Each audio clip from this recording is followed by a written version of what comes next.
Welcome to our show. All the good ones are taken, aka Atgoat. I'm MK. And I'm Alex. And this is our podcast.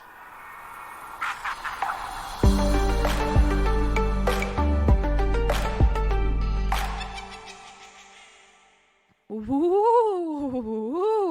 Welcome to episode 2 of our spooky season series. Yay! Woo. So, MK, what you got going on? So, on Friday the 13th, I got my first tattoo. Woo! And it looks amazing. I'm really excited with how it turned out. We went to 6 Tattoo in Addison. They are very good. Shout out Carrie Shan. Love that. It's a sword with a pen tip, like a quill tip, and then flowers wrapped around it. And it's super beautiful, and I love it, and I'm very happy. It looks amazing. Like the line work, they did amazing. She's so talented, so I'm really happy with how it turned out. And did it hurt? I took a nap, so not that bad. I mean, get those Z's in, like, when you can. I guess when you're getting a tattoo too. So. Yeah, Shelby just kept kind of like putting my coffee under my mouth so I could drink it. And I was just like slobbering on the pillow. No, he said I wasn't slobbering, but love that. Yeah. They had Shelby almost got one of their flash tats for Friday the 13th, but oh my god, he should have done it. Yeah, he said none of them spoke to him, and I said okay, that's valid. I kind of want like a Friday the 13th tattoo because my birthday is Friday the 13th. Yeah. Like I was born on Friday the 13th.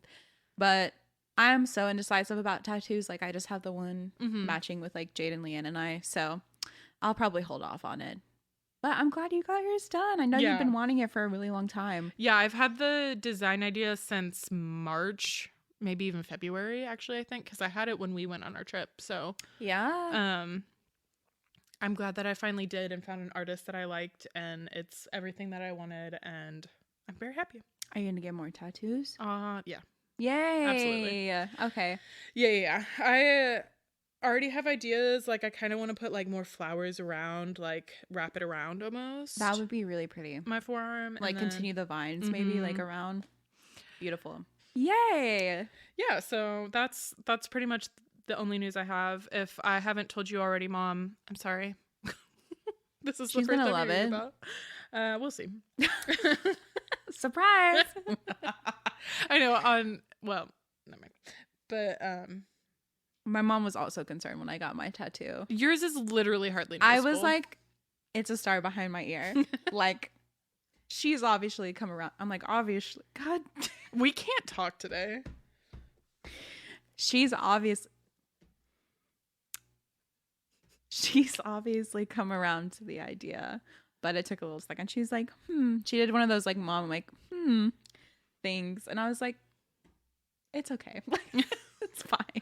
Yeah, I decided that I hate corporate America enough to get a tattoo on my forearm. So, period. We're over corporate America. We're done. We done are. with it. Boo, boo, tomato, tomato, tomato. If any of my coworkers are listening, you didn't hear this from me. Thank you. We're going to burn down the capitalistic structures of America through this podcast. Hell yeah. With our 400 listens. Which we almost have 400 listens. I'm really excited about that. And I'm very excited. I mean, I know that like technically it's not like exactly 400 people listening, but like it's still just like so much progress, and like I don't know, we've put so much effort into this podcast, and like I just want to say another quick thank you to everyone that's listened or supported us. So it feels good. It does. Feels real good. It's very fun. I've been spreading the word. Courtney, if you're listening, I go to school with her, and she loves podcasts. And I was like, she's like, my commute home from school is an hour, and she said, I hope you have a good like podcast to listen to. And I was like, my own. And she's like, oh my God, what? And so I gave her a sticker. So she said that she's listening and she loved it. So hell yeah. Shout out to Courtney. Also, shout out to my climbing gym who has kept my little sticker up there this whole entire time. So they're awesome for that. Yeah, that gym's very fun. We need to do yoga again. We need to climb. And then we're going to go on wilderness vacations. We've talked about this. Oh. What's new with you? So, nothing much really. But But I had a really good day today. We went on like a 2-hour hike this morning. Nice. Yeah, we woke up and like I got everyone donuts and kolaches, and then we like went on a hike, and it was really nice because like Dallas doesn't really have a lot of like outdoory woody areas, you know. So it was nice just like get out and like get in the fresh air, and like it was lovely. It was a lovely time. I've been watching a lot of slow-mo rugby videos, so if you're interested in I've got it. What trails did you go on? So it's this nature preserve called Cedar Ridge Nature Okay. Preserve. It is amazing. It is you would think it's just like a flat path because it's like in Dallas essentially, but it's like not. Like it's like hilly, and they're like Oh, cool. cute views, and like there's like a lake and like an outlook area. It was lovely. Very It was fun. a great time. So yeah, just reading, throwing myself into like creative activities. Jade and I are doing this like 75-day challenge. Did I tell you about this? No, is it like the 75 hard? Yeah, but we like tweaked it. 75 soft. Yeah. So we saw a TikTok from a girl that said that like she was like, yeah, you can just tell that like 75 hard was like written by a man, and she was like, so I'm gonna switch this up and like stuff like that. Oh, cool. And she's like, it's not even 75 soft, it's like this is just 75 hotter. So that's what we're doing. But Jade and I obviously like tweaked it to like stuff we actually want to do. So like basically we're just scheduling time. Like we've been doing the writing, you know, for at least an hour a week. We're spending time like doing an hour of like either journaling, painting, or like drawing. So we're trying to like throw ourselves in like creative pursuits. And then we're also scheduling like, okay, well, we like work out 4 times a week, and like we have all these like basically goals that we're gonna do, and it ends Christmas Eve if we keep going with it. Very cool. So yeah, but if we mess up, we have to start over. Yep. So it'll be fun. I'm excited. Good. Proud of y'all. Yeah. In our October minisode, I identified Casey McQuiston, the author of Red, White, and Royal Blue, as a she, and I would just like to say I'm sorry. They identify as non-binary, so I'm sorry, Casey, for misgendering you. I respect your pronouns. Just wanted to let everyone know that Casey McQuiston does go by they, them, and I found that out through their Instagram, so, you know, maybe things on websites say different things, but I got it from their personal page. So just wanted to throw that out there. We respect everyone's pronouns, and everyone. So Yeah, facts. And no doubt are we going to like make mistakes in this podcast. So we will just ultimately do our best to remedy those as soon as we figure it out and say a little blurb about it, because we value these things. We hope that our listeners value these things as they should, hopefully. and it's just important to, you know, and also like things like that can change too. So right. you It's know, very fluid. Yeah. And in my opinion, it's like such a simple thing to do. Yeah. Like if someone, like pronouns are just such a simple thing. Yeah. Just go ahead and do it. So yay. So Alex, give us a little taste of our book today. I shall. I really shall. So I'm first going to read the quote in Spanish, and then I'll give the translation. Duérmete, niño, duérmete ya, que viene el coco y te comerá. And it says, fall asleep, child, fall asleep now. The cocoa will come and eat you. So this week's book is Vampires of El Norte by Isabel Cañas. So this is a cool one to do right now because she is Mexican American, and today is the second to last day, as of our recording, of National Hispanic Heritage Month. So, and this is our first Mexican author, Mexican American author. Yeah. So perfect timing. We have been trying, as we always do, like to diversify our repertoire. So here we are. And yeah, I was very excited for this book. Yeah. Thanks, Alex, for recommending it. Yeah. I found it on Book of the Month, and I was like, yes. Yeah, I read it too, and I was like, and then she was like, no, I want to read it. And I was like, okay. Yeah. So thank you, MK, for supporting me in that decision. Of course. I'm always down for something outside of my comfort zone. Yeah. So our one sentence synopsis via Alex is vampires in South Texas and two kids in love. Basically sums it up, yeah.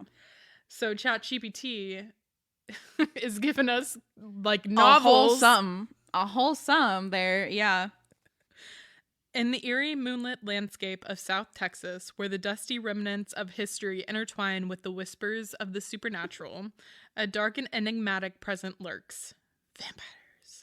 Against this backdrop of desolate plains, sprawling ranches, and ancient Spanish missions, two young hearts beat as one, bound by the powerful and tender tendrils of love. Amidst the sweltering heat and sprawling mesquite trees, these star-crossed lovers find themselves entangled in a passionate and forbidden romance, their love igniting like a beacon in the shadows cast by the bloodthirsty undead, as they struggle to carve out a future in the face of unrelenting darkness and their own human desires. I mean, yeah, ChatGPT. I mean, you're really spitting out words there. Like, we were just like so taken aback. Because that is the book, essentially. And all we did was type in vampires in South Texas and two kids in love. Yeah, crazy. But it was beautiful and accurate. So, absolutely. Shout out. Our Goodreads one sentence is vampires and vaqueros face off on the Texas-Mexico border in the supernatural western from the author of The Hacienda. And I'll go ahead and read the book summary. As the daughter of a rancher in 1840s Mexico, Nena knows a thing or two about monsters. Her home has long been threatened by tensions with Anglo settlers from the north, but something more sinister lurks near her ranch at night, something that drains men of their blood and leaves them for dead. Something that once attacked Nena 9 years ago.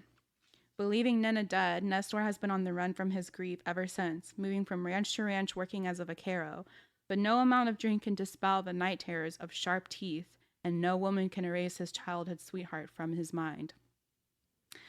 When the United States invades Mexico in 1846, the two are brought abruptly together on the road to war.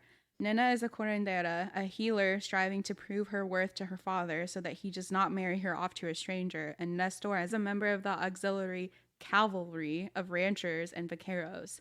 But the shock of their reunion and Nena's rage as Nestor for seemingly abandoning her long ago is quickly overshadowed by the appearance of a nightmare made flesh. And unless Nena and Nestor work through their past and face the future together, neither will survive to see the dawn. Great job. Wow, that was a lot. Okay. It's a lot. Vampires of El Norte was published on August 15th, 2023, so like 2 months ago. Very recent. We've been doing recent books. We have been. It's fun.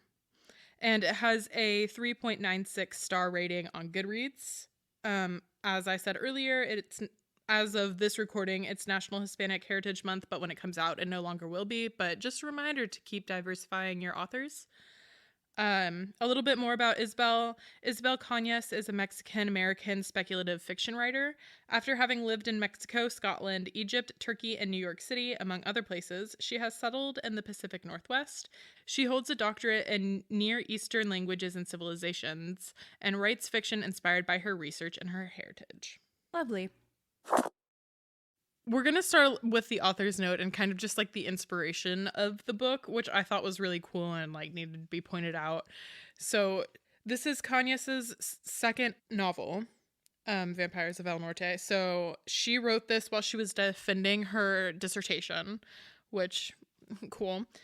And she was just like flipping through books at her mom's house and found this like little piece from one of the books, so I'll read that real quick. Flocks of vampires in the guise of men came and scattered themselves in the settlements. Many of you have been robbed of your property, incarcerated, chased, murdered, and hunted like wild beasts. Because your labor was fruitful and because your industry excited the wild avarice which led them. Ooh. By Juan Cortina. And what she pointed out about this was that this was said in 1859 before like Dracula was even released. Which I found really interesting. Right. Because I was like, whoa, like there were beasts out there. Right. Like, or something, you know, something in the wilds of what is now Texas. But I found that really interesting. Yeah, there was a folklore that had the word vampires in it before, like, vampires were a folklore, you know? So it was really cool that she found this, and that's how, like, kind of her inspiration. She says it was a lot, like, the idea of the book was a lot different than what it became. But kind of this quote was that, like, linking factor. So I just thought that was really cool and, like, wanted to point that out. Yeah, and her family itself has history in early Texas history. Right. She says that her grandfather came to Texas in the 1940s, and my grandmother's mother during the Mexican Revolution.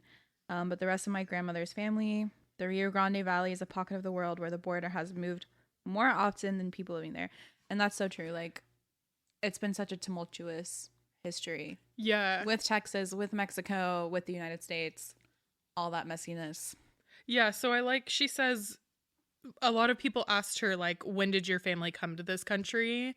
And her question is, when did this country come to us? And I love that. That was really I'm cool. like, that's actually badass. Like, right. I was like, snaps. Like, you go, girl. But she says at the end, I owe an incredible debt to the work of Jovita Gonzalez, the oft overlooked Tejana folklorist. Mm-hmm.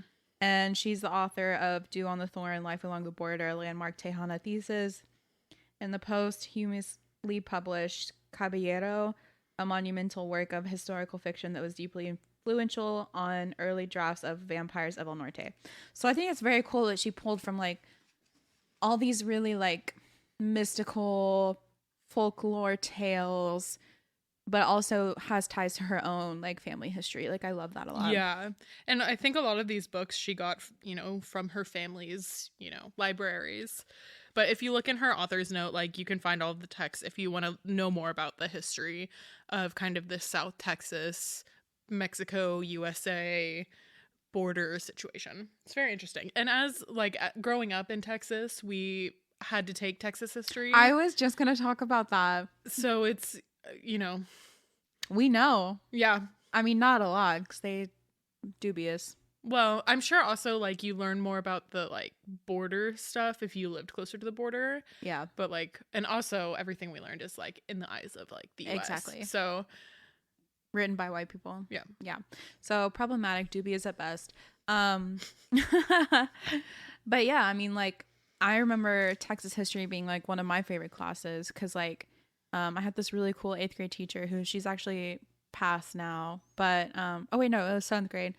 But she was, like, this idol in, like, my middle school. And, like, she would play these, like Western songs for us. And she would, like, set the scene. And, like, it was just very, I don't know, I was very interested and fascinated by my state's history. And I don't know, Texas has a really, like, the whole Six Flags thing. Mm-hmm. Like, you know, it has such a colorful history with itself. And then, of course, with Mexico. So this book was right up my alley. I love, like, the cowboy setting. Yeah. Like, I love the Wild West setting. Like, I love, like, just putting myself, and Cañas does such a good job with that. Mm-hmm. Like, setting the scene, like, the details. Like, it really does feel, like, dusty and treacherous, and, like, there are beasts lurking in the night. Like, you know, it was really good. I really enjoyed it. The writing was very descriptive and beautiful, and I was surprised to learn that this was her second novel. Yeah. Like, obviously she's a writer, like, she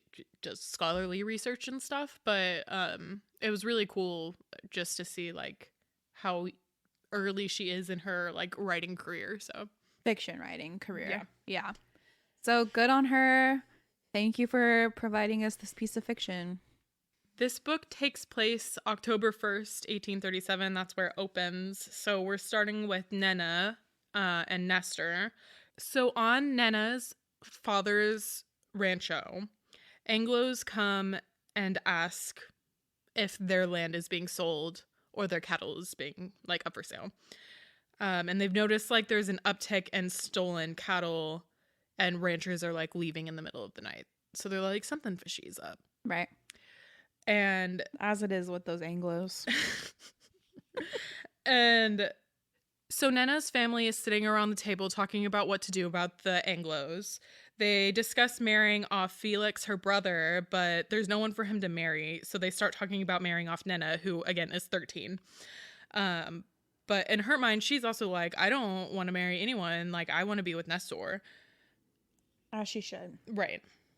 So she gets this idea that we follow Nestor's abuela's stories, like folklore stories, and get silver. So that way we don't have to marry off anyone and We save can the just make rancho. a way for ourselves Right. in the world. Yeah. Yeah. And Yep. keep the rancho safe. We don't have to marry off for, rich allies, essentially. And it's so sweet because they're literally children and they're like, let's just do what we can. So not only can we be together, but we can like save the rancho. And they're doing what they can just to like stay together and save the rancho. And it's sweet that like Abuela is like spinning these like folklore tales and like the kids are like, yeah, like let's go find some silver. And Right. And so for people who don't know what abuela is grandmother in Spanish. Oftentimes that's just what you call, like, an older woman. right. Or your A grandmother grandma. figure. Yeah. Yeah. So we learn Nena is short for Magdalena, and I love that name. It's That's beautiful. It's a beautiful name, and it's a very cute nickname. Just took us a minute to learn. Not Nina. But even at 13, she's very aware that she couldn't be with a vaquero son. And that's a cowboy, essentially, a Mexican cowboy. Nestor had been on Rancho Los Ojuelos for 5 years now, and him and Nena have been inseparable. And she's not even supposed to hang out with like anyone that isn't like is below her level, but they're just inseparable and they like sneak around and hang out under trees together, and it's very cute.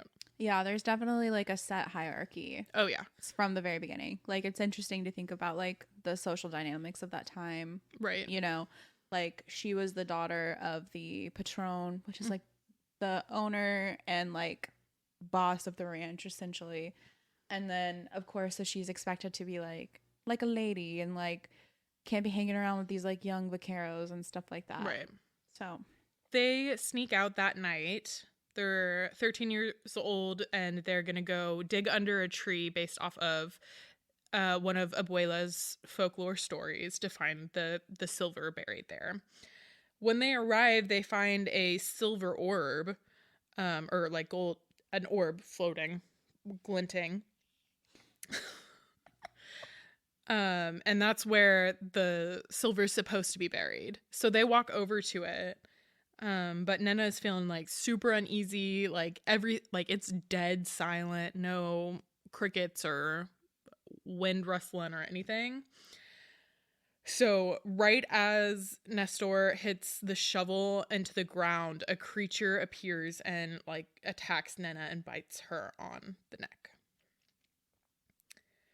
The creature has no eyes and it's smelled of rotting flesh.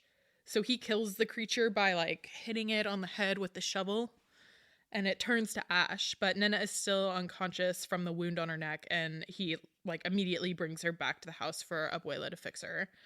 But he already knows like in his heart of hearts that she's dead, like long gone. Nena's parents come out and like shout at him that like this is your fault and you killed her and she's dead. And so he runs away and like never to come back again, just like walks and walks and walks for days. Again, he thinks it's his fault. He can't face his disappointment. He can't face his disappointed uncle who treats him like a burden after his father died at the hands of the Anglos 5 years ago. And he can't face Don Feliciano, which is Nena's father, again, who will, beat him and probably kill him for killing his daughter. Right. So let's unpack all of that. So Nestor and Nena, they're literally 13 years old, like literally children running around this rancho. They think that because of like Abuela's tales, and I'm sure like what Nestor hears like from the other vaqueros, like tales, on the ranch and things like that. So they're doing whatever they can to like stay together, to like save the rancho. And they go into the night and the tale is something like, okay, well, the silver is going to be buried under the silver orb or whatever, like the lights floating, like that's where the silver is. And so they go in the night and they're all gung-ho and stuff, and then Nena gets attacked. And of course, in a 13-year-old's mind, like, your first thought is going to be like, oh my god, like, my best friend dead, right? I have no future here anymore. Everyone's going to hate me and probably kill me. I need to leave now. Right. Essentially. Yeah. So that's what's going in Nestor's mind. And he already thinks he's a burden because his entire family died when the Anglos attacked at his other rancho. So he's like, he already feels like a burden to his uncle who, like, you know, obviously they can barely afford to live as it is, like, on these hard ranchos and long hours, and now he has to take care of like another person. Right. So yeah, in little Nestor's child mind, it's like, there's nothing left for me. No, yeah, and I think it was like 9 days or something crazy. Like, he walked forever. And like when he couldn't walk anymore, he would just like sob. Yeah. And then get up and keep walking. Well, because when he basically like deposited Nena like at her home, they were all shouting. Like, her mother was there, Abuela was there. They're all like, she's dead. She's dead. So not only did he already feel that she was dead, but he got confirmation from them, like, I basically murdered Nena. Like, yeah. in his mind. Obviously not the case, but yeah.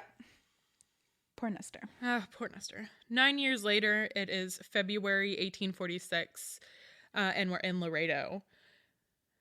Nestor has a bad dream of Nena, and like most nights, wakes up kind of sweating, but he wakes up next to this woman named Celeste. One way for him to get out of his head is like to be with women or drinking or just working really hard. Like, he tries so hard to forget Nena, but he cannot. He's trying to cope. Yeah, even though it's been 9 years.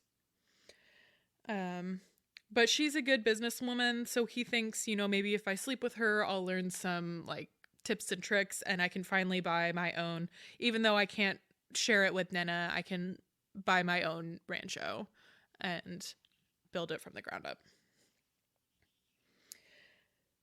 So about 6 years ago, he saves a guy named Beto, and since then they've been inseparable, like thick as thieves, brothers, super close.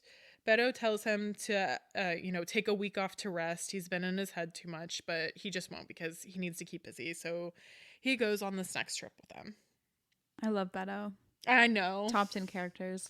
He was great. We should make a list of characters. Yeah, like a side character. Like, who's the best side character? I think that's a good idea. Yeah, okay. We'll save that for later. Shelby, take notes. Our manager, producer, and Megan's husband, or MK's husband. It's the next month, March 1846. We're back on Rancho Los Ojuelos. And in the middle of the night, there's a call saying, like, one of the vaqueros is sick. He has the cysto that's going around. And since Abuela is getting older, it's Nena who goes, who's been kind of her study. As she's walking quickly to Ignacio's jackal, she like reminisces on the rancho, and she kind of describes it as like a living thing, and her as a curandera, which is healer, is like tending to its organs. So she tends to like her mother's and father's wishes and La Casa Mayor, which is the main house. And then she tends to the vaqueros and their jackals. And then, you know, all of the other little pieces that she tends to.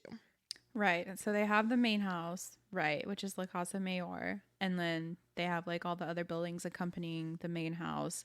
And then essentially like on the outskirts of the rancho are the jackals where the vaqueros live. Right. And they build them themselves. They live there. And then they also tend to the rancho, all underneath the patron. Right. So the hierarchy. And jackals it translates directly to shack. So it's, like Alex said, like completely handmade, very Saudi. Yeah. She feels something watching her as she's walking to the jackal, and but she knows like she has to focus all of her energy on healing Ignacio. His wife Elena has known Nena their entire childhood, but still she has doubts that Nena can fix him. And she kind of notices that everyone feels a little wary when Nena is the one to cure them instead of Abuela. Like, they don't trust her as much. Right. Abuela says something, it has something to do with Nena's aura. Mm-hmm. Like, ever since Nestor left, there's a piece missing in her aura. And that's a lot of the healing that Abuela and Nena do, is like, through the aura, they can see like what's wrong. Right. And so that's what they're going to Ignacio's jackal to do, is to see, like, because he has the susto. Mm-hmm. Susto is described as the mind and the spirit separating. So I looked up what susto meant as just like in folklore. Susto is an illness in Latin American cultures, a condition of fear and chronic somatic suffering stemming from one's own or others' emotional trauma. Yeah. So essentially it's just like mental health, like suffering from mental health. But in this term, like in the 1840s, it was like a disease come on by something. Right. They were not sure like Right. what it was. They were like, why are the vaqueros experiencing this? Right. Because it wasn't just Ignacio at the time. There had been other reports of other vaqueros on the rancho like falling ill that Abuela did Right. heal. And at this point it's like, and I'm sure you're about to go into like what they're experiencing and stuff like that. Mm-hmm. But like for those who obviously they didn't have like medical terminology, like they did Right. not know like what was going on. So susto is probably the best way to describe it, even though that's probably not exactly what's happening, and we'll find Right. out what is happening later. So Abuela has tried to bring back people 3 times from susto and has only succeeded once, and assuming that that's Nena. After she does successfully bring him back through herbs and aura healing, and she mentions like the aura feels broken and looks broken. Typically it's a like white halo around someone, but she couldn't feel it for this one. But as she's leaving, she sees a bloody bite on, I think, the side of his rib cage or something that looks like a snake bite but much bigger and much more teeth, and she heals it. But he's too weak to talk about it and doesn't really remember what all happened. Once Ignacio has healed enough and, you know, he's not on the brink of death, she goes back and she's altering her dresses to have a high neckline to hide her scars from the attack, which she was always Abuela had said it was a bat bite, like a poisonous bat or something, but they don't talk about it, which is very interesting and very like typical quote unquote Hispanic thing to not talk about Family trauma. Yeah, they want to keep it hush hush. Well, and also because it has to do with Nestor, right? Like they want to sweep him under the rug. Yeah, close essentially. that door, yeah. She thinks of Ignacio's bite on his arm and thinks how it's very similar to hers. And she wishes that she could just ask Nestor about it, but he's gone. He's not coming back. And she's angry because she's given no explanation to why he was gone or like what happened. Right. Like essentially she doesn't even remember the attack. So she wakes up, doesn't really understand what's happening. Her family won't talk about it with her. And she just knows that Nestor's gone. And she's like, well, what the hell? Like, yeah, my best friend gone. And they talk about this a lot, but it's like, she says she knew like she had to earn her mother and father's approval, but she never had to earn anything with Nestor. So it was a lot for him. Like she always knew he wouldn't leave her. And then he does. Yeah, trauma. With no reason because no one will talk to her about it. Abandonment wound. Her mother comes in and asks her to tame her hair because a suitor is coming. And boo. Yeah, she has a lot of suitors and her family always makes her look nice and she rolls her eyes. But she sees herself as a benefit to the rancho, and she is, obviously. She's a curandera. She's been helping Abuela. She does clothing, and there's so many like benefits to her. So she doesn't understand why, after so many years, her parents couldn't see the benefit that she was worth more than a means to an end, like more than a means to get money through a marriage. Right, because at this point, her dad is saying essentially like, well, through your marriage, like our rancho can be linked to another rancho, and that will thus strengthen us against the Anglos. Like that's Right. his goal, Right. right? But Nena is saying, I am stronger as I am now here on the rancho. Like I don't need to be married off Right. to a stranger, Right. and to live like a life that she has no will to live, like essentially. And yeah. Yeah.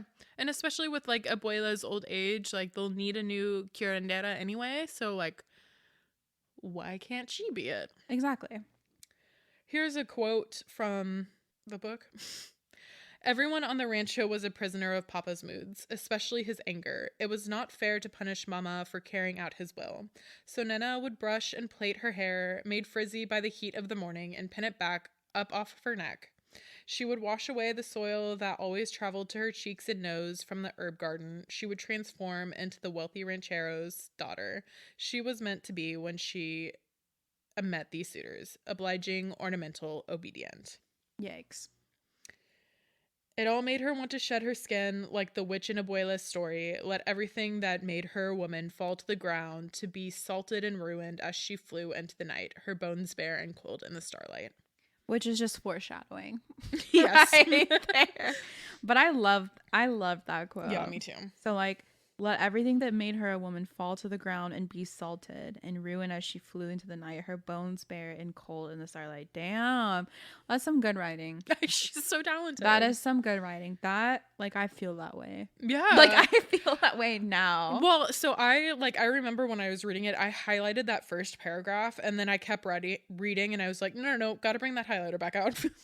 Yeah, because it's like, obviously, are we living in 1840s Texas? No, we are not. But as women, we can relate. Absolutely. To Nena. Well, and just, I think also kind of the age we are, like, we're not really in careers, or like not very far in our careers, and I'm shaking my head, but absolutely not. And it just, like, placating corporate America and capitalism. We're bringing it back around, folks, from what we talked about. It makes me want to shed my skin and fly into the night. I don't know what you want me to say. Yeah, I mean, she's giving me the biggest side eye, but like, just girly things, you know, like when I'm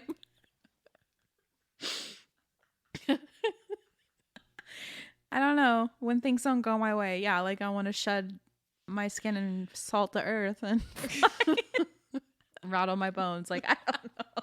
Like, it's just hard. It's hard being a woman. Well, it is. And I think also just like with my mental health right now, like there's been some things going on, and like it sucks to feel like you're not human. Yeah. Like to like have to put in accommodations for things because like I can't do them as quote unquote a normal person is really like dehumanizing. Yeah. And so, and you might feel shame associated with that. Right. And like as much as I shouldn't and don't want to feel that way, like it is like I have to fill out government paperwork to be like, hey, can I like work from home a couple days a week? You know, it's so infuriating and makes you just feel like less of a person. So reading about just wanting to like get away from like your earthly body and like be who you really are without these like shackles of humanity is like, I just relate to that so much. Yeah. I mean, are we like being married off to suitors? No. But like, here's the thing, like, and this is such like a uniquely woman experience, and I'm not trying to like sit here and like rag on the men and be like, okay, well, fuck y'all and like fuck the patriarchy, but like, yeah, And like, At Shelby. like, well, we love Shelby. We love Shelby, but but they are definitely problematic as fuck. And they've Yeah. created these institutions that we are forced to live by because they saw fit for themselves that Yeah. that's how it should be.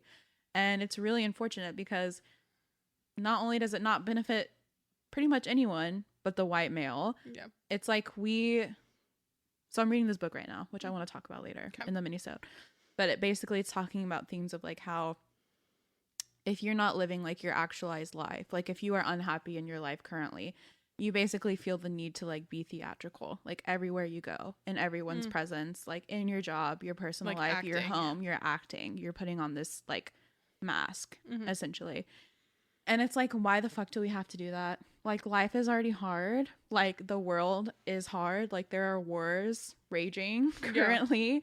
Like, there was a shooting at the State Fair of Texas today. Yeah. Like, it's just like, why are we having to like deal with these other issues that at the end of the day, like, don't matter? They don't matter. But they're imposed upon us because of our gender or because of our race or because of our sexuality. And it's just bullshit. That's my rant. Yeah. I mean, stupid. It is, and it feels bad. It feels bad. And it's like, why are we sitting here wishing our skin would like salt the earth and like fly into the night? We shouldn't have to feel that way. Right. And masking takes so much energy. Yeah. And maybe I'm just in like a very like woo-woo phase and like anarchist state of mind currently, like anti-institution, but I just truly, I don't think existence should be like this. Like, I think we should just be existing and not having to worry about all this extra stuff. I agree. However, I cannot fix your problems, nor can I fix my own. I was gonna say, like, who was asking you to? 'Cause, like, I can't fix my problem. You can't fix your problem. I meant to say I cannot fix the problem. Like, it came out a lot wrong. No, I know what you mean, and that's another whole like layer of the onion. Because like, you feel so helpless about these things, right? Like, they tell us like, oh well, you should vote. Oh well, you should do your civic duty. Oh, you should like talk to people, and it's like, yeah, but what is really going to be changed? Yeah. That's our rant. Anyway, Nana thinks to herself of reasons why this person won't be a suitable suitor. And she knows that she'll need to tell her brother Felix so that her father will listen. She says it would be better if it came to Papa's ear in the voice of a man. So even in her own life, like, she has to tell everything through her brother for her father to listen to it. And if it comes from Felix, her brother, then it will be believed. For after all, he told Nana, what was marriage? Oh, this was an interesting thing. When she's talking about her brother, Felix, he only cares about the good of Los Ojuelos. So he doesn't care about who he marries. He doesn't care about all of this, like, other stuff. He says, for after all, he told Nana, what was marriage to a woman when it was Los Ojuelos to whom he had already really pledged his life?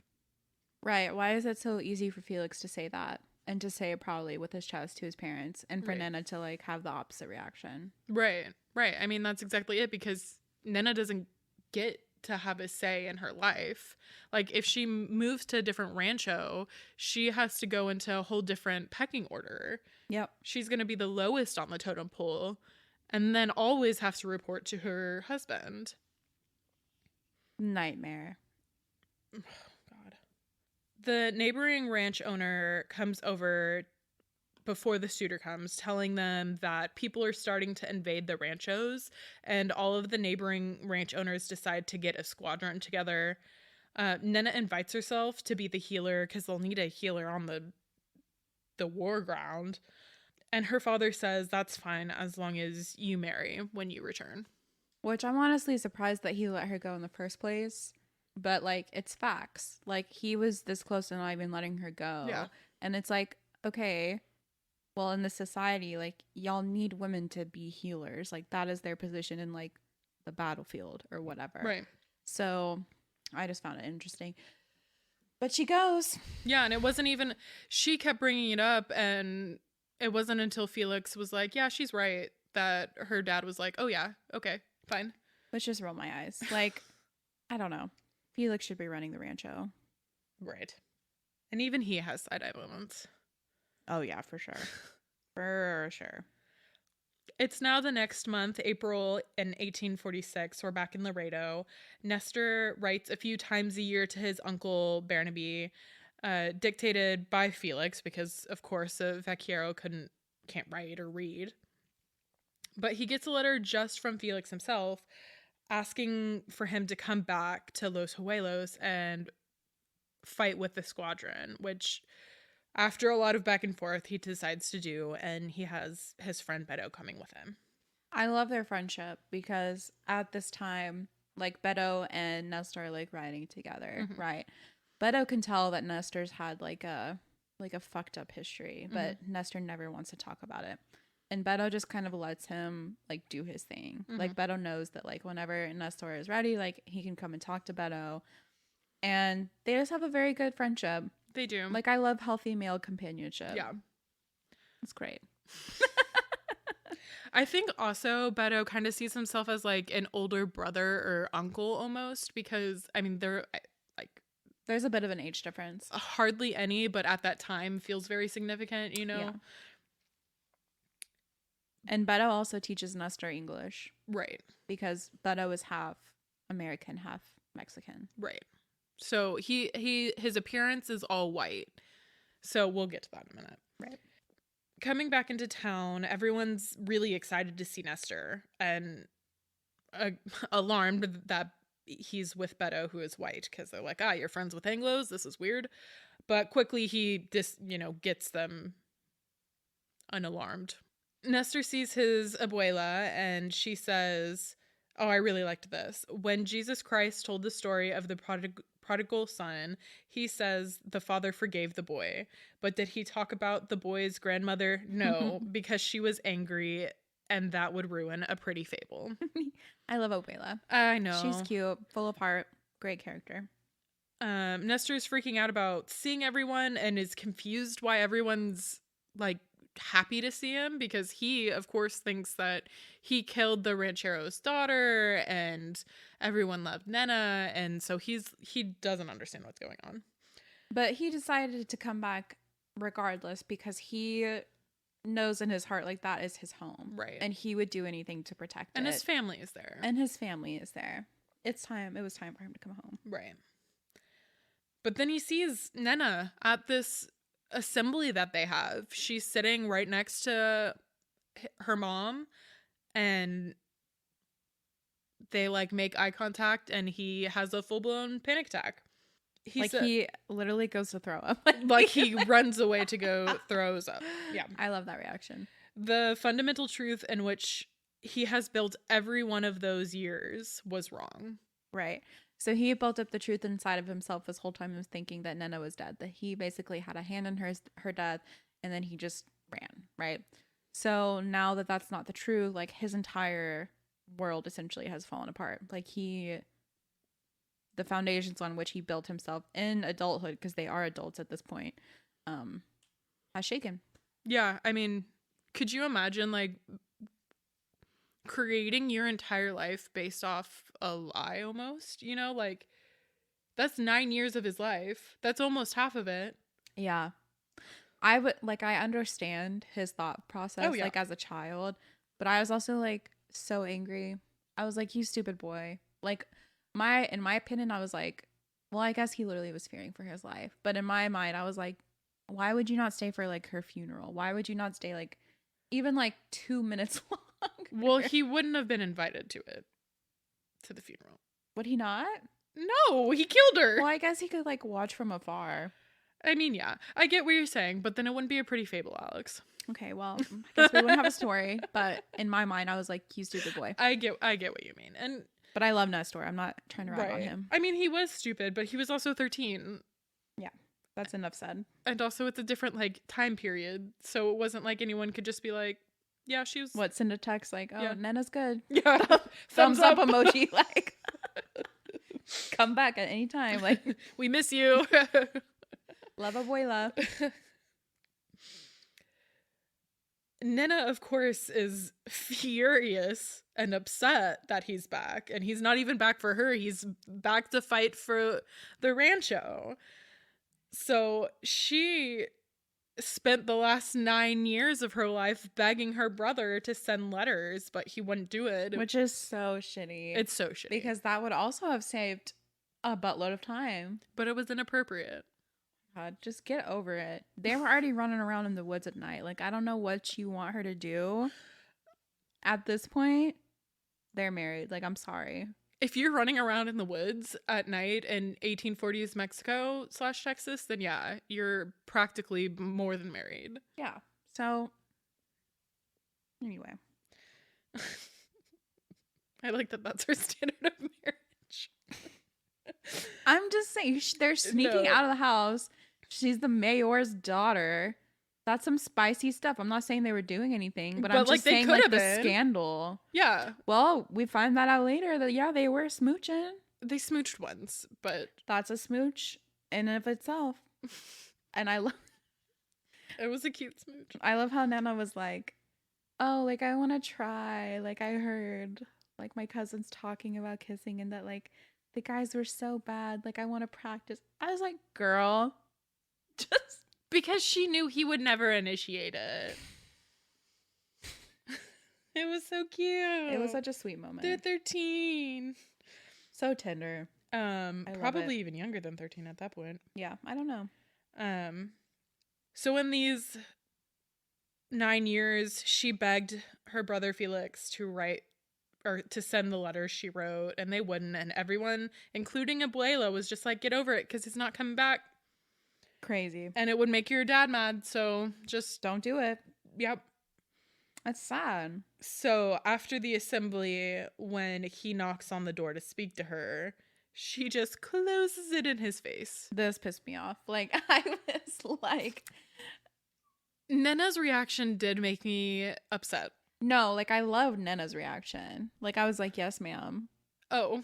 I meant, like, Nestor just, like, walking up to her door and being like, buenas noches. Like, No, that's what Nena said. no, he said buenas. Oh, he did? Yeah, but before he could even finish, she shut the door in his face. And I love it because, like, how are you just gonna walk up?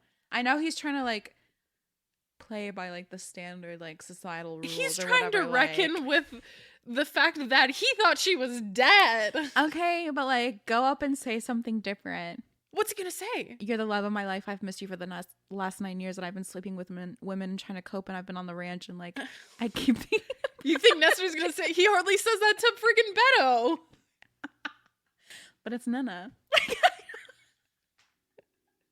Like, just say something else. Like, you're gonna walk up to this girl who you thought was dead and, like, to her home, to La Casa Mayor, and be like, good evening.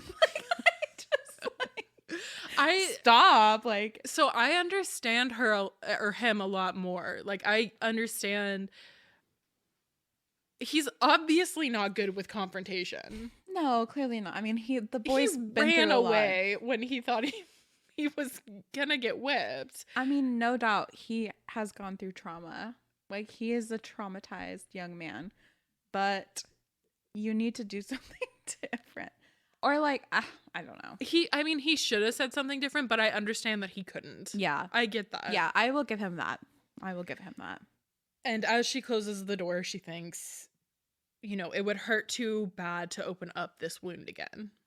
From the day Nestor left Los Osuelos, Nestor is stunned by Nena's reaction, but talks to his abuela and realizes that no one knew of her death. Like, no one on the rancho knew that she died. So he's out here thinking that there's a zombie, like, come back from the dead, and he understands now, like, Nena's anger with him, because to her it seems like he just left for no reason. Like, even She's Nena a doesn't. jilted lover. Yeah, like, even Nena doesn't know that she died. Yeah, she at this point has no idea what was going on in his mind when he Yeah. left. Right. She just thinks that like there was this strange night and he was like, okay, peace out. Yeah. With no reason, nothing. And it's not Abuela's place to say anything, which I disagree. Abandonment wound. You keep saying that. So his cousin Casimiro and Beto come back with food for Nestor and a job there to take shifts watching over Nena while at war.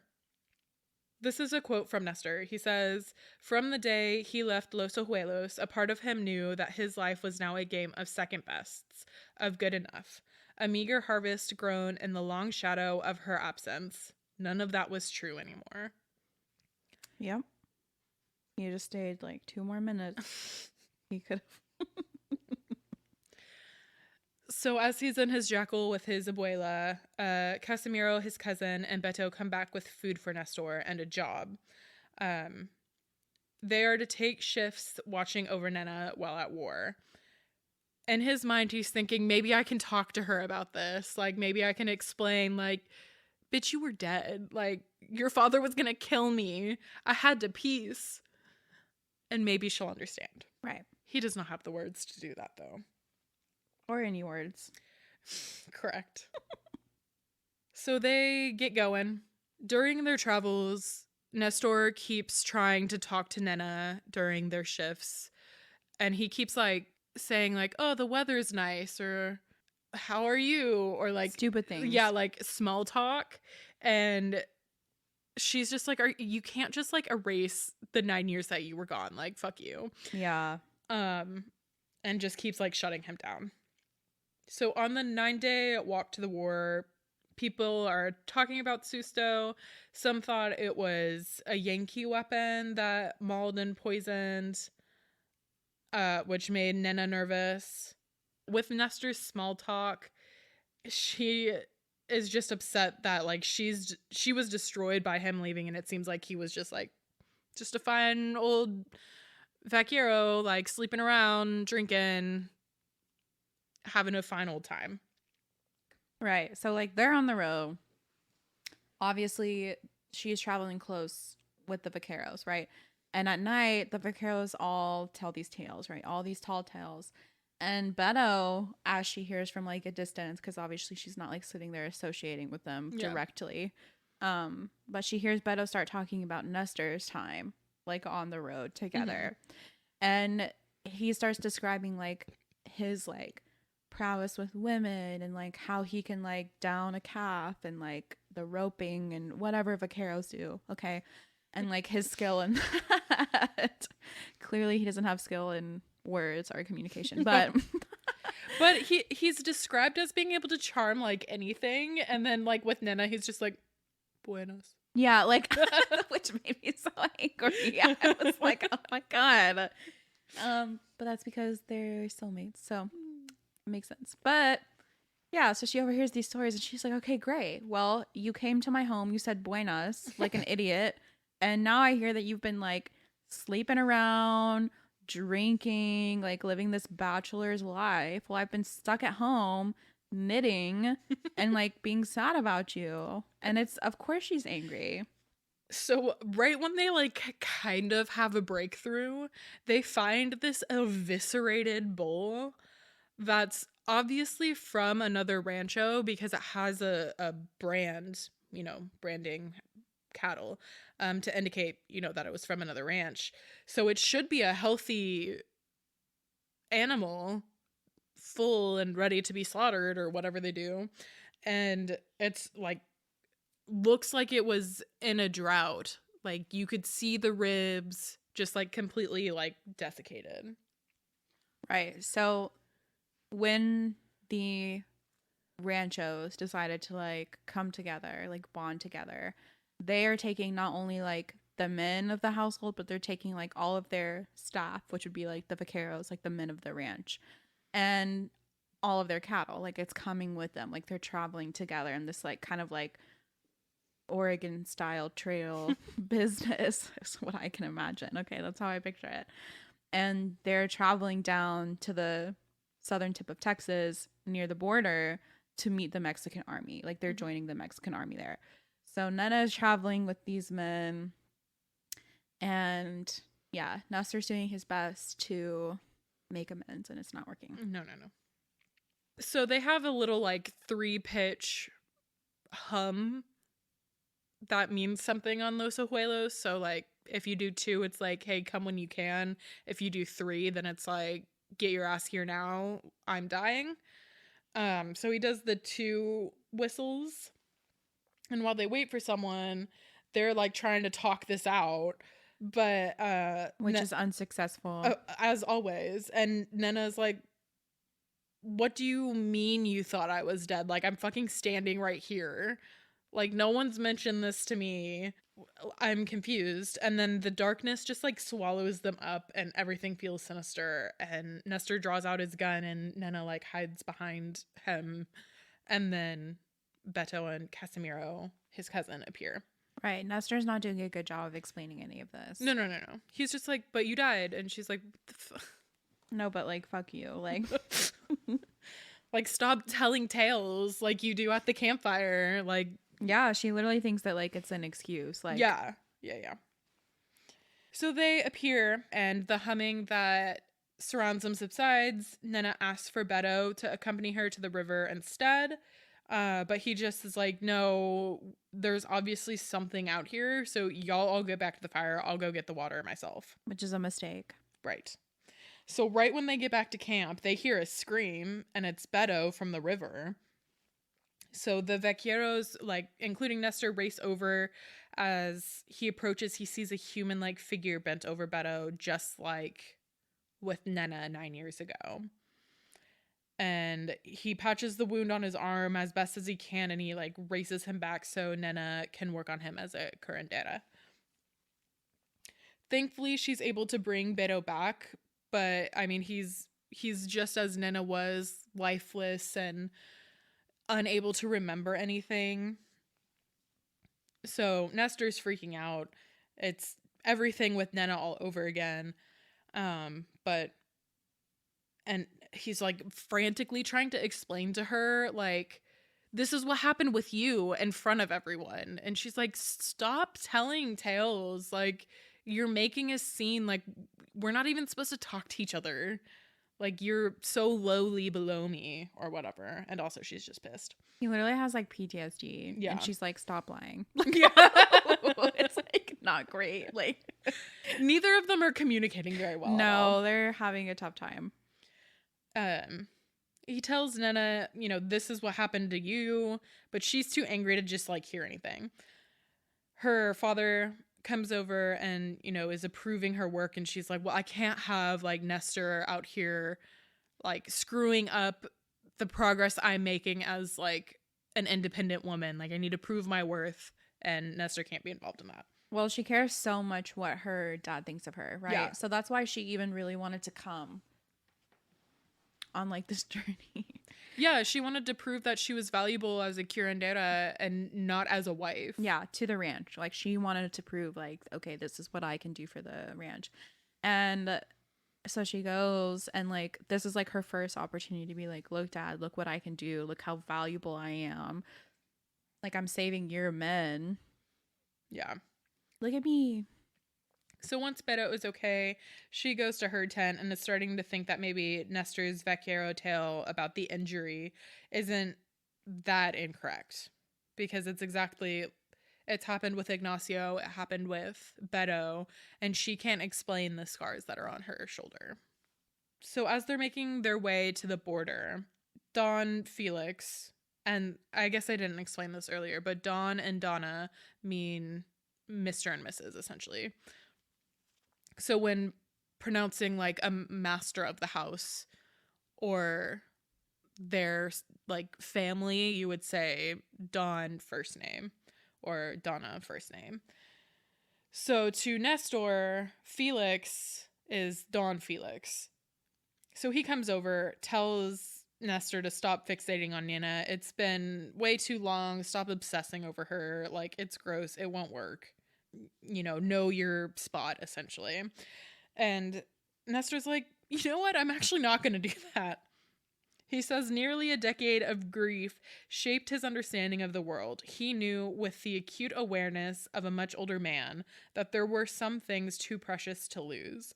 That so many things, his dignity, his work, his very world, meant nothing. Not when Nena lived. He loves her. It's very sweet. She just doesn't know it yet. She knows that he did, but she's confused why he doesn't anymore. Well, yeah, she knows. She's trying to avoid how she still feels about him because for so long she tried to shove all that down, right? She was like, okay, great. This man left me in the dust after I was attacked. Great. Don't know what happened with that. No one will talk to me about it. So I'm just going to like shove these feelings deep, deep, deep down and like hope for the best. And now that he's back, it's like, okay, well, crap. Now I have to like actually face the feelings. All these feelings. Yeah. They arrive to the war and they're just like fighting immediately. Like no break. The people in the army were like, it's gonna be a day or two before y'all start fighting. But no. They're like in the middle of the war, like right now. So as Nena is healing, she keeps like seeing Nestor and the Vecchiero's bloodied faces and keeps freaking out that he's dead, but nope, it's not him. And then cannons happen and there's a kerfuffle and explosions, and all of a sudden the lady, the curandera in front of her is dead and her aura is gone, and Nestor finds her and they get horses and flee. So it's like chaos. Like literally think of like warfare, not in the sense of we know warfare now, but like literally men on horses, like just being like completely shoved, like Lord of the Rings, but like Texas. Yeah, and like it almost felt like guerrilla warfare, which wasn't really a thing back then, so it was like shady. But as they're walking around, like trying to get away from the Yankees. Okay, wait. Okay, so the curandera in front of Nena dies. Yeah. Okay, and then Nestor suddenly just like finds her. Yeah. Suddenly there's like cannons happening, like where she's at. Yeah. And so Nestor's like immediately like, okay, let me go get Nena. So now they're together. Yeah. And they have to like escape. Right. Right. And so they like see vampires like on the war scene, like sucking blood out of people, making them look like those, like the cattle. The bull that was eviscerated essentially. And they like make eye contact and just like sprint out of there. Nena realizes that the vampires are the things that are causing the sustos, and she has to get back to Los Ojuelos to protect and warn everyone like immediately. So they took this 9-day trek to get there, and now they're gonna have to take another probably longer trek to get back, to warn everyone that there are freaking vampires out here like sucking the blood of people. Why did you go, Nena? Why did you go? I thought it was a good idea for her to go. No, I thought it was a good idea for her, but I'm like, girl, like, she was just so out of her element. Like, I just can't imagine, like, growing up on a rancho and then being like, okay, well, let's go to war. And then, like, seeing the shit that she saw. Yeah, that's true. You know, like, I'm just like, oh my God. But I don't think anyone thought it was going to be that bad. They were incredibly wrong. Yeah, they were incredibly wrong. I don't know how more people didn't die. Yeah.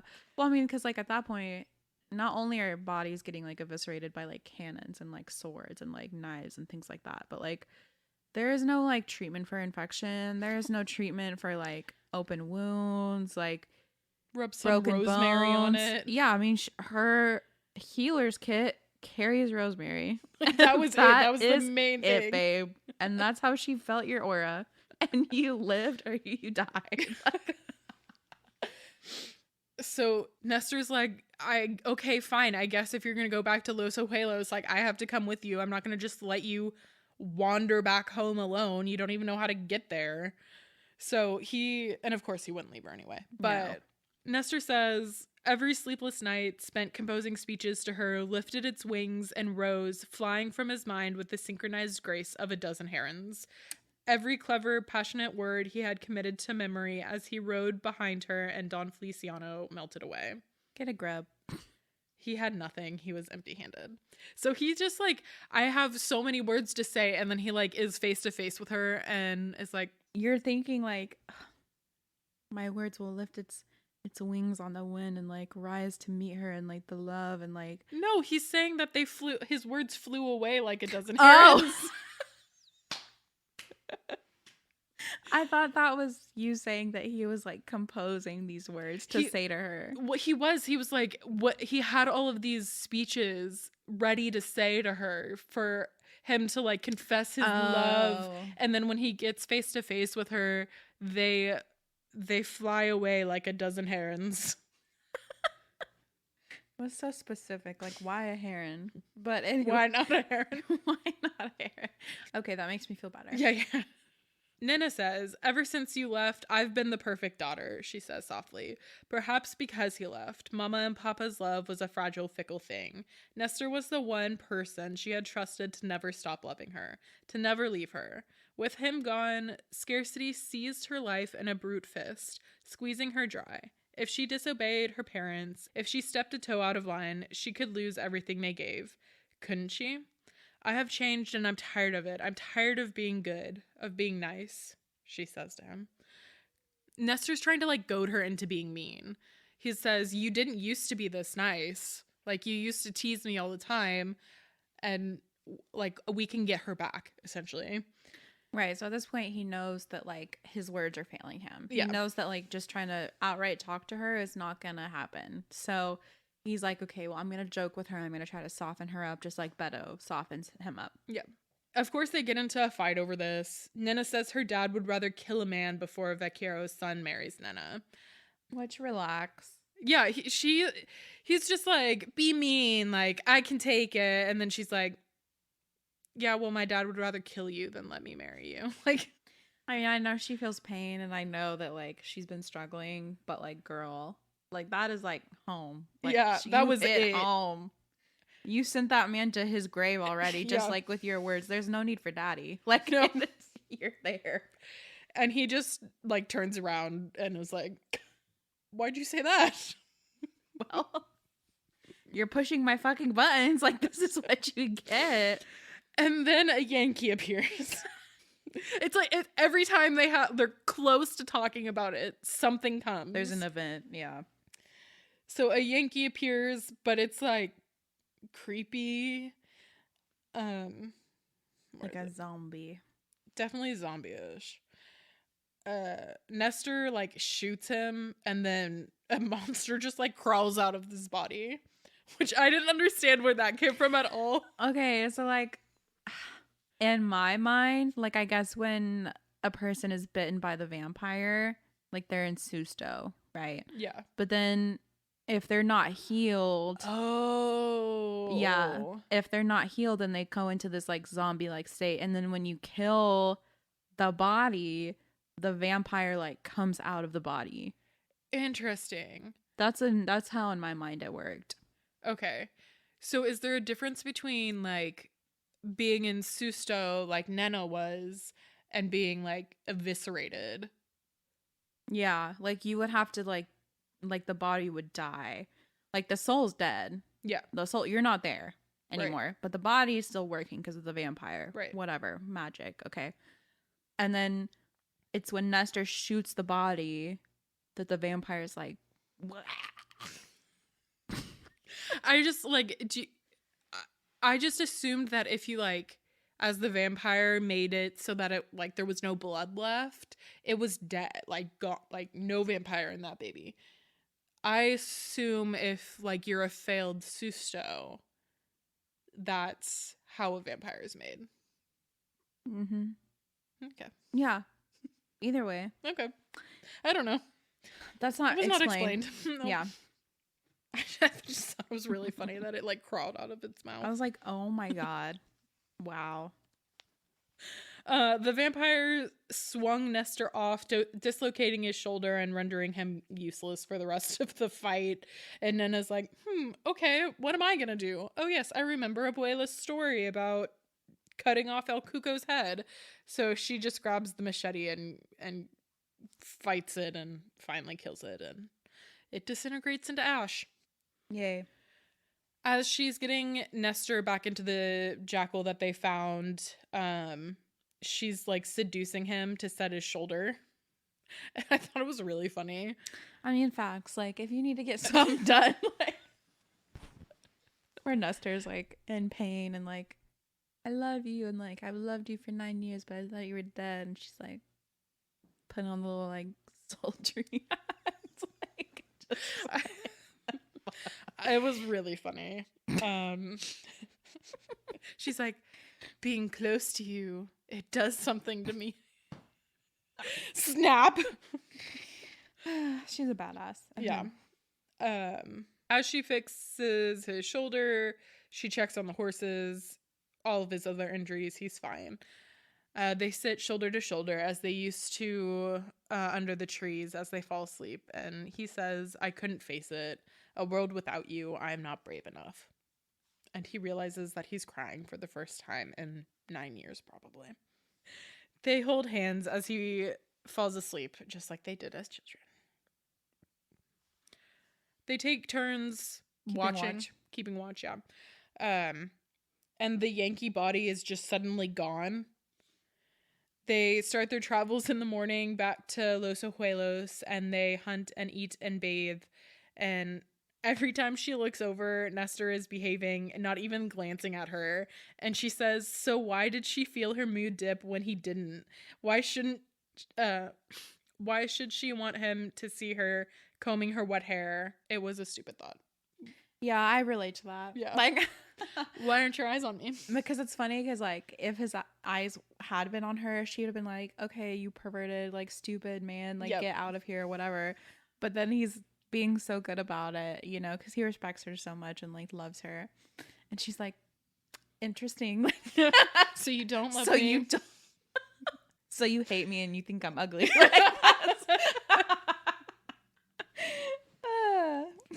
Jump to the conclusion. Yeah. They again, for like the 30th time in this book, get in a fight, but she runs after him and kisses him. After a while, he stops the kiss and she takes it as rejection. But he's like, what do you want? And she doesn't answer. And he's like, yeah, that's what I thought. Like, right. Like, he comes, so they're like in this passionate moment. Yeah. Right. At this point, they're both feeling the feels. They both know how they still feel about each other. And they're in this passionate moment. He's like, he stops and he's like, okay, well, what do you want? Like, what do you want?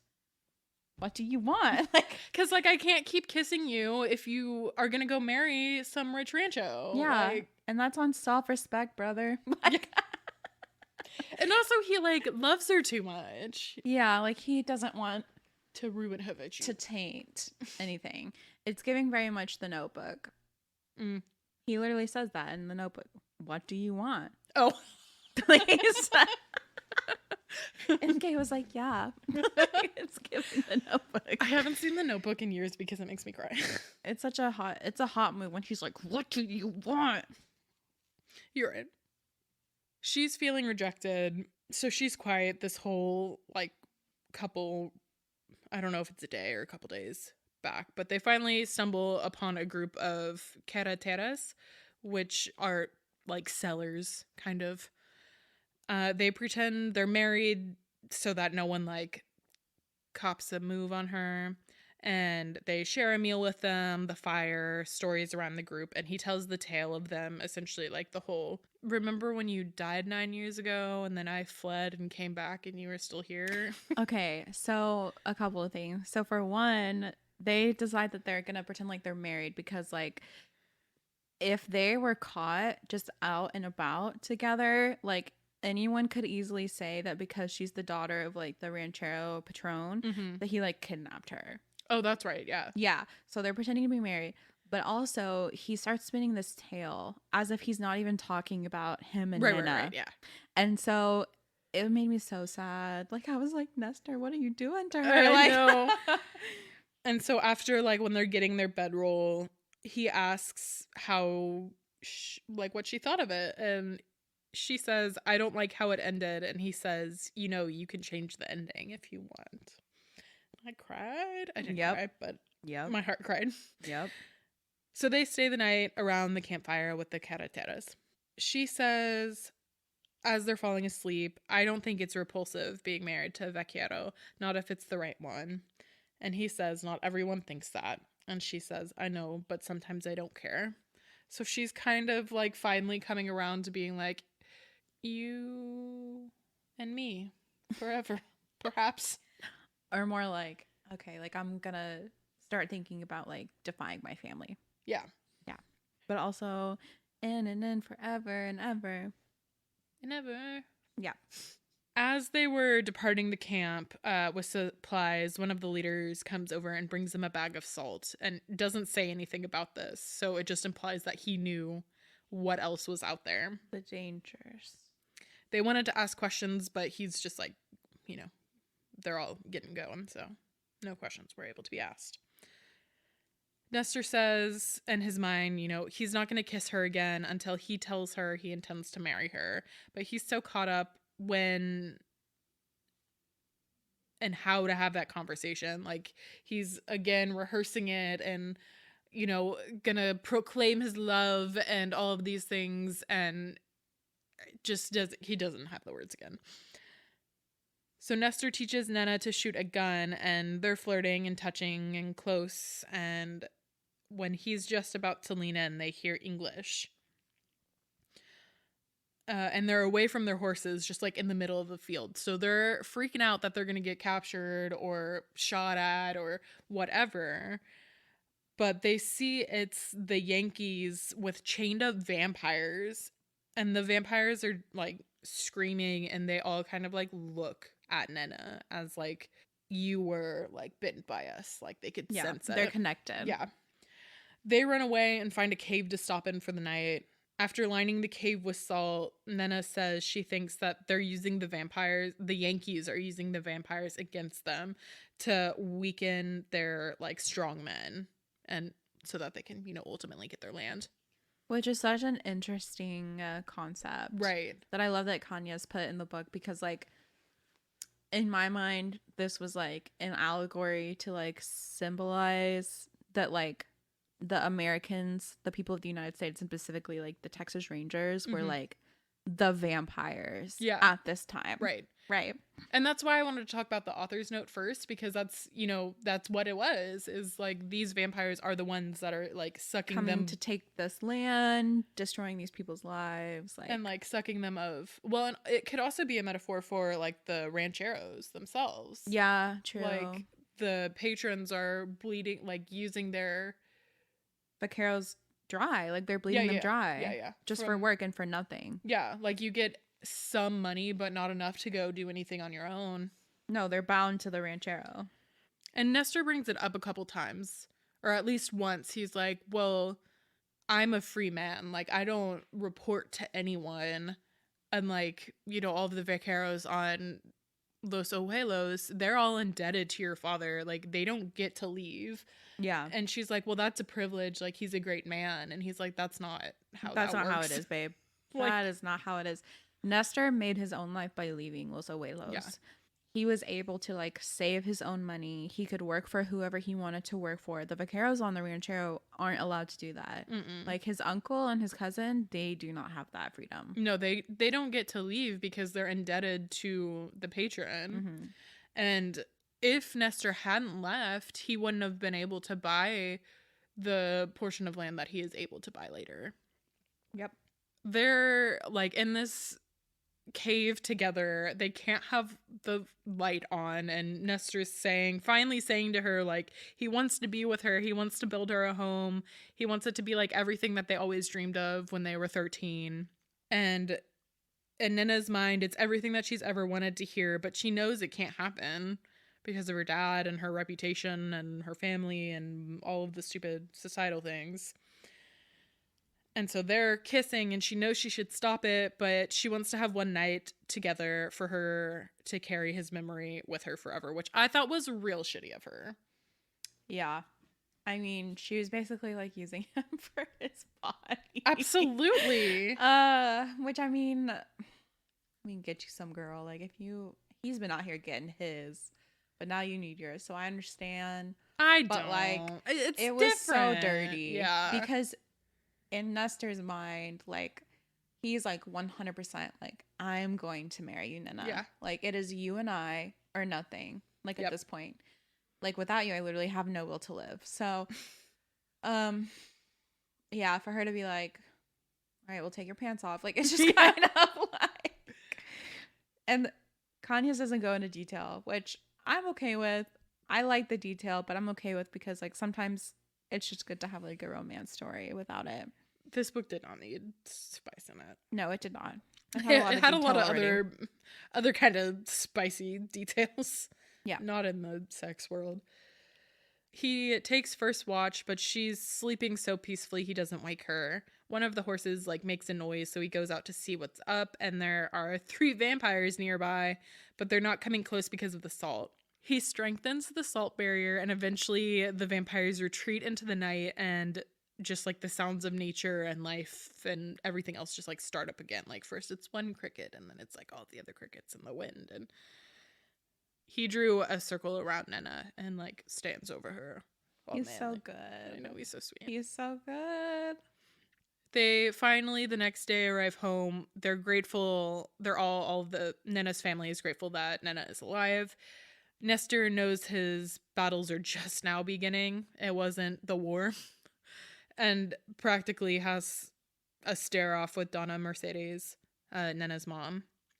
He goes to his abuela to heal his shoulder, and she pities his hopefulness to marry Nena. Because he's like, we're getting married now. And abuela's like, you're funny. Like, you're good luck, babe. Yeah. Best wishes. Nena's mother asks her to stop spinning tales about vampires at dinner and talking about how she needs to stop talking about how she rode alone with a peon, which is a person who like the lowest of the low. Yeah, belongs to the patron essentially. And she's shamed that she responded, "Yes, mama, I'm sorry." Her spine, where is it? Where is it, babe? It's so complicated. Like it's so complicated. I understand. But like at this point, what have you just been through? What do you know is out there lurking in the darkness? Like your weird relationship with your parents doesn't matter at this point. Okay. She says the damage was done. It was as if she had already pulled the trigger and stood there watching the bullet fly toward him, too frozen to save him. Oh. Him being Nestor, of course.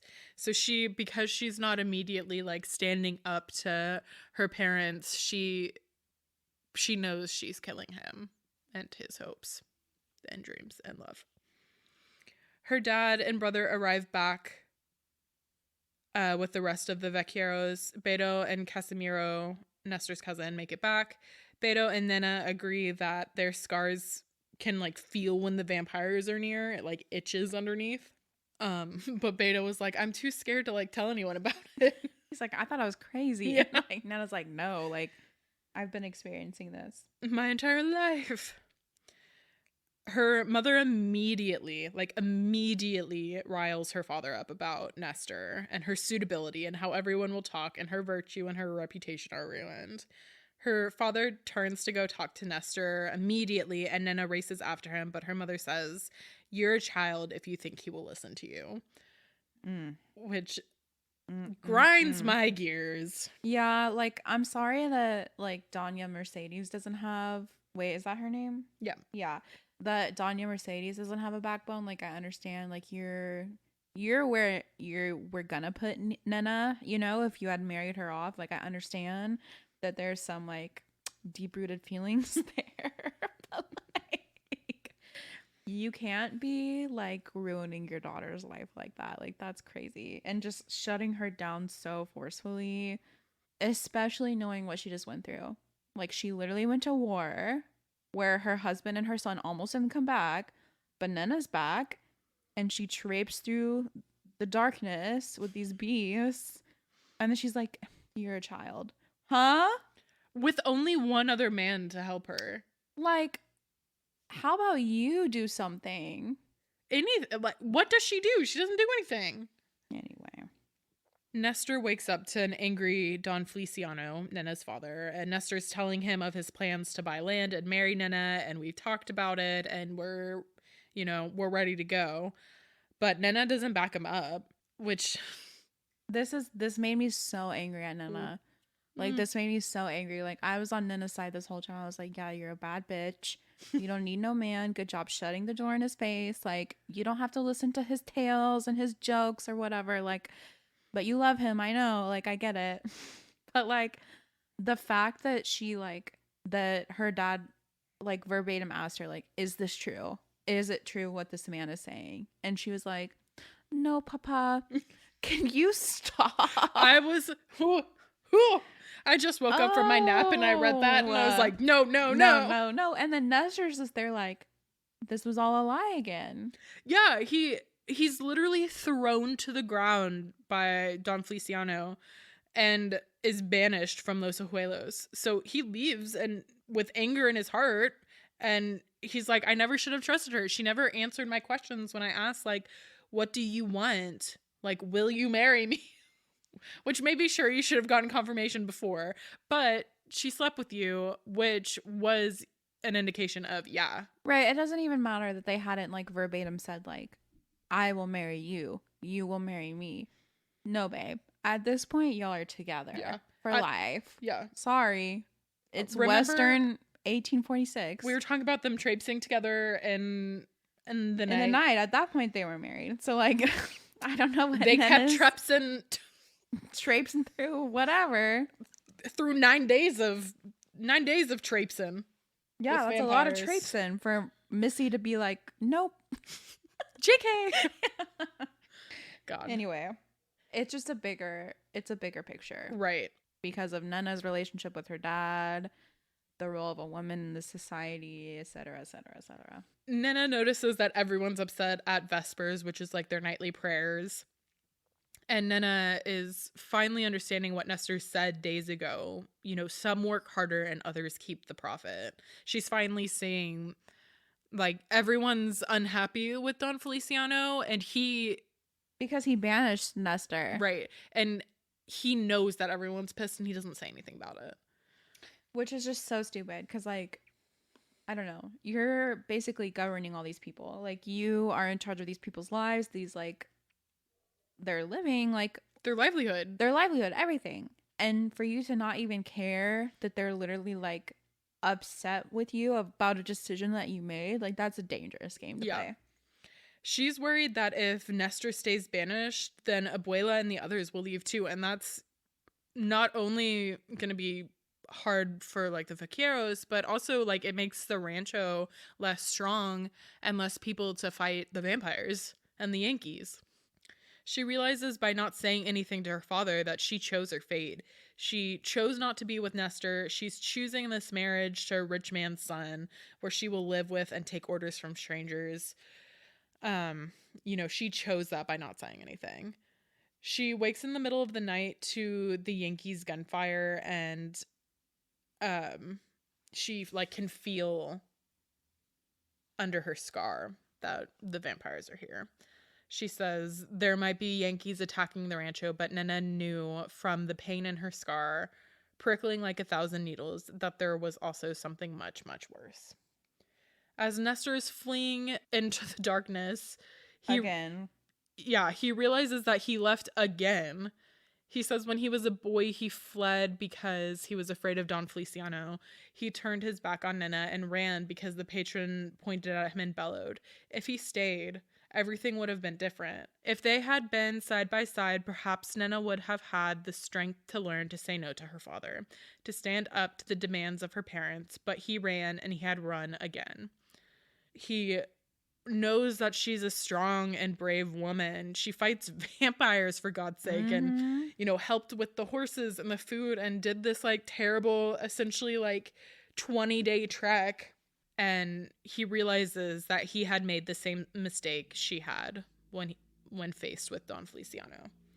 He turns around once he made this realization and heads back to Los Abuelos and rides harder when he sees a carcass of another victim of the vampires. Nena sets up a salt perimeter around the women of the family in the kitchen. One of the vampires comes up and she's just like, we got an understanding, right, dude? Like, you know where I'm coming from. You know the vibes we got going on here. And she tries to talk to it. I really like this quote to explain it. A beast could not change its nature. Coyotes were born to scavenge. Pumas would stalk and kill the youngest and the weakest of a herd, for they had to eat. Vultures would always circle, not caring if they fed on a man or beast. This creature, whether it was made by God's hand or the devil's, whether it was born of its own foul will in the shadows of the chaparral, would feed as it had been born to feed. That alone did not make it evil.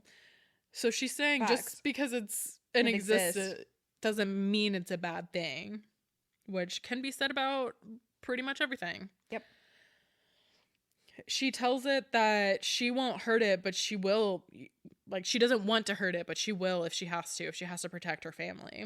She asks it to leave the land, and it surprisingly backs down and runs away into the forest. She sees Beto and asks him to bring Abuela over to the Casa Mayor. And once they arrive, this was really cute. He like put her on his back.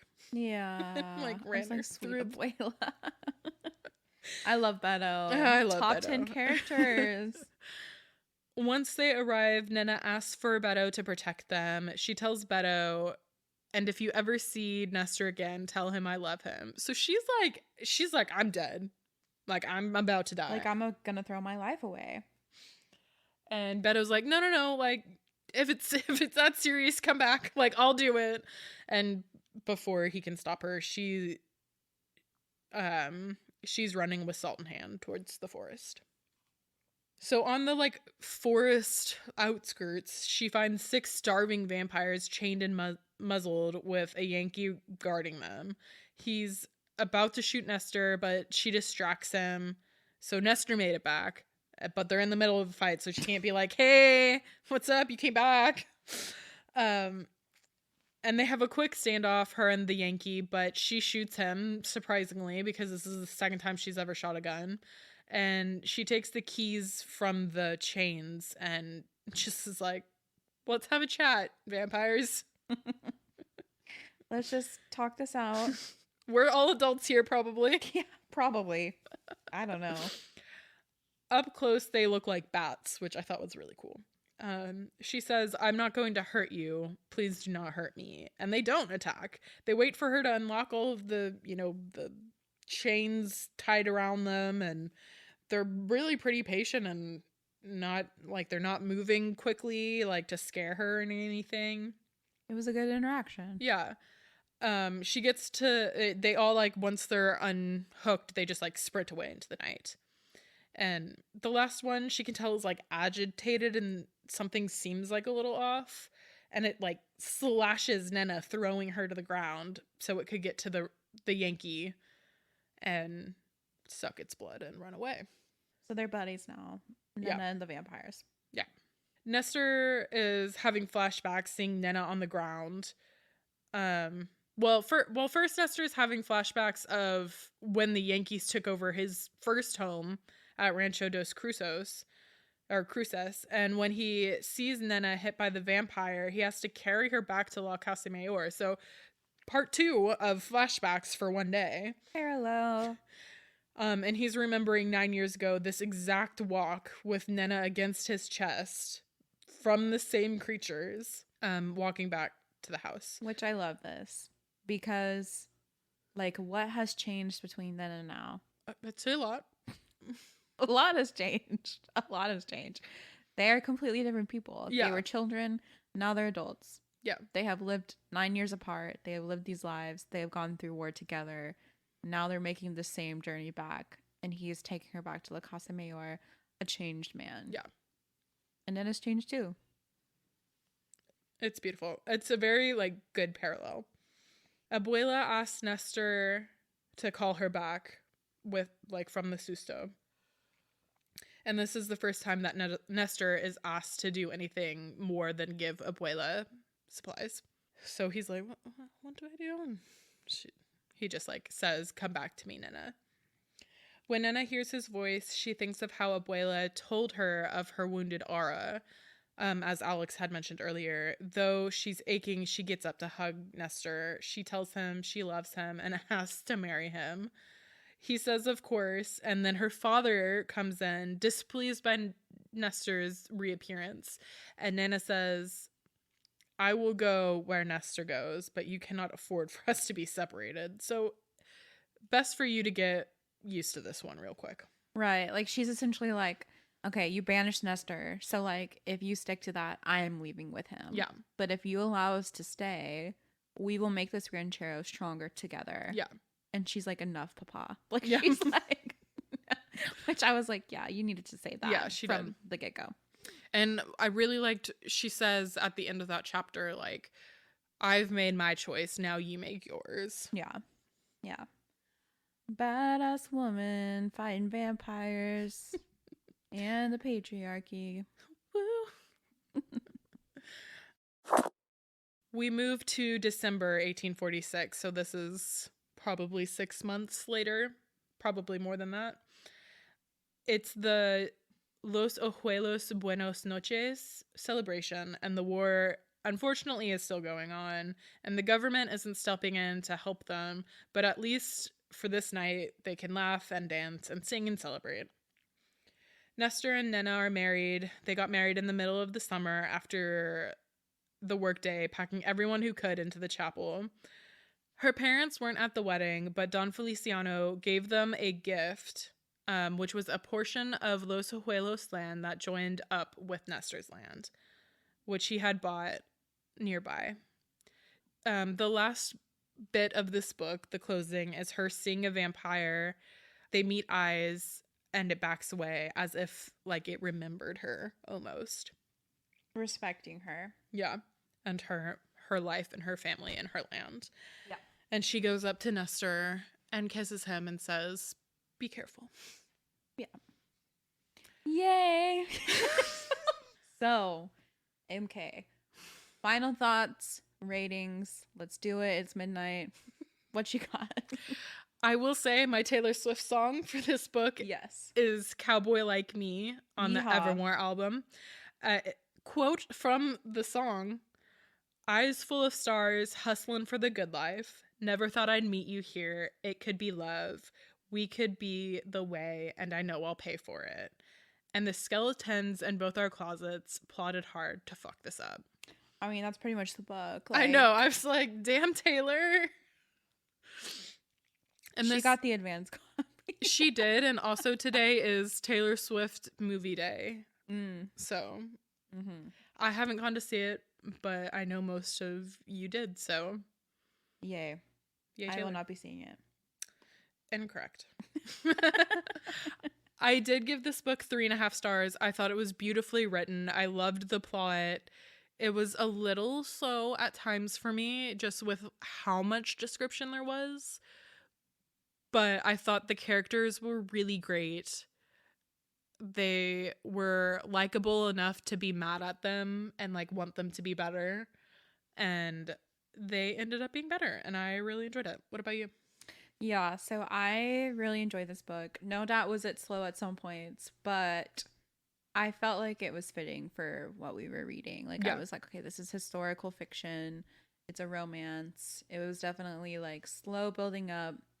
And I like the fact that she took her time with her descriptions. Like, Yeah. I appreciate the dedication she gave to like the scenery, to like their experiences. Like, it really did like place me in the story.